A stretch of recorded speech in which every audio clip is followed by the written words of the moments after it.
So today I have the OnePlus 13 and I'll be showing you how to turn Smart 5G on or off.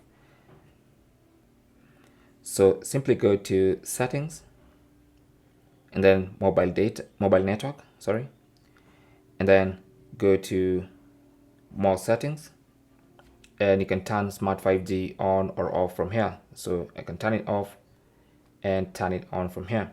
Now basically Smart 5G will automatically switch between 5G and 4G to reduce battery consumption.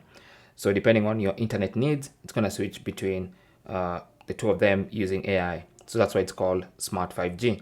Now you can only enable and disable Smart 5G if the SIM card you have set for mobile data is 5G capable and you're in an area that has 5G. So for instance, if I turn off 5G for my SIM card, so for instance, I can come here and see preferred network type and I disable 5G. You'll notice that option, if I go there again, is grayed out. So that's basically because the SIM card I have for mobile data is currently not capable of 4G, just because I turned it off. Now it might be because you turned it off, or it might be because your provider does not have 5G. So depending, that's how it's done. Thanks for watching. Comments and questions down below. If you found this useful, don't forget to leave a like, possibly also subscribe for more tips, and I'll talk to you guys in the next one. Good luck.